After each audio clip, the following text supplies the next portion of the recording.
Why Ramana Maharshi encouraged the practice of self-inquiry more than any other practice.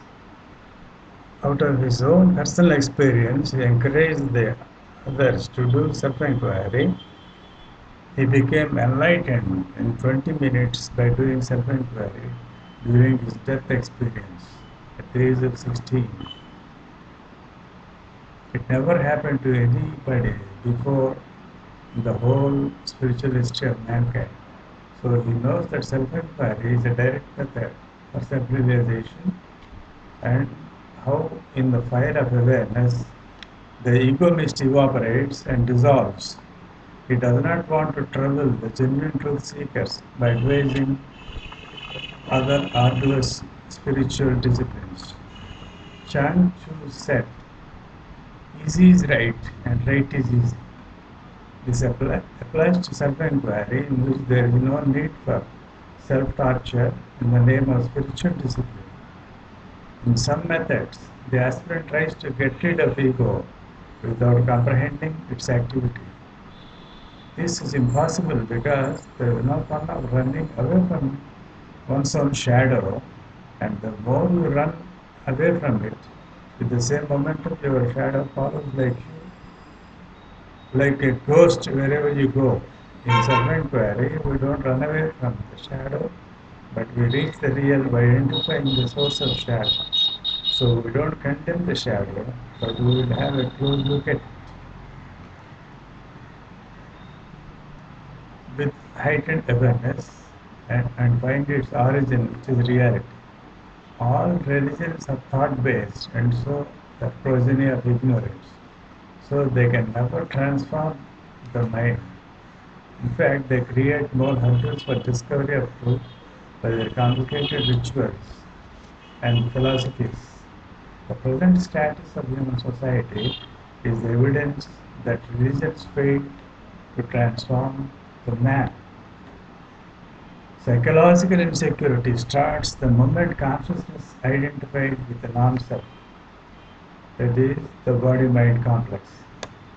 That is why Bhagawan gave importance to annihilation of I thought, because when I thought identifies with body-mind complex, a limited compound consciousness called ego is born. Ego wants to hide its psychological insecurity by belonging to some organized religion under the illusion that it provides psychological security. So religion is a psychological necessity for ego to hide its ignorance. So there are many religions. Some are predominantly ignorant based, some are fear based, some are greed based, some are logic based, and all these are pseudo religions which perpetuates the ego rather than annihilating it. Ignorance based religions avoid the ultimate reality, seeing the transiency of life and afraid of that fact, and to gain certainty at psychological level. The people following such religion become madly stubborn and fanatic. They are intolerant to other religions and does not listen or read their scriptures. They feel theirs is the only real religion on earth. For an unbiased observer, such religion looks stupid. It's a religion just in name. Unfortunately, all of us are possibly conditioned to this type of religion, though the names vary. In the long run, belonging to such religion is harmful and destructive.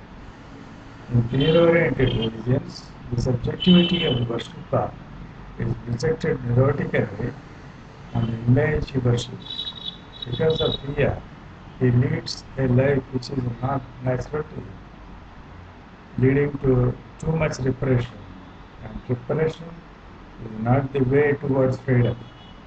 In this type of religion, the devotee is always fearful of projected hell in the other world. Greed-oriented religions are based on the concept that if you sacrifice the present life, you will be rewarded in heaven. It is ritualistic, formal, ambitious, desire-oriented religion. The Devotee is basically worldly. The other world is his projection to fulfill the desire, ambition, and power. Some invest their life in this type of religion with disastrous consequences. The religion of logic and calculation is theoretical, intellectual, scriptural, traditional, worldly, and materialistic. It is highly appealing to learned mob. They try to prove the concept of God through logic. They are parrots repeating the words of great people without any self-experience. All these four religions are egoistic religions and so thought-based and so pseudo-religions. Knowing all these, Ramana Maharshi prescribed self-inquiry, which is a scientific investigation into inner reality. Self-inquiry is the basis for real religions. Here, you have to travel on your own, alone, because nobody can investigate your inner reality for you. In the pseudo religions, you are a part of mob, participating with them in entertainment in the name of religion. Unless you go beyond thought, unless you go beyond illusions which pseudo religions offer, you cannot discover the ultimate reality. Self-inquiry is a quantum leap from mind to non-mind, thought to thought-free state of being, known to unknowable. So it is only for those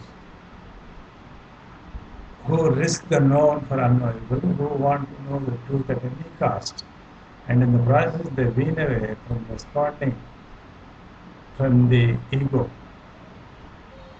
The religiousness is interwoven with existence, and these religions are in tune with existence.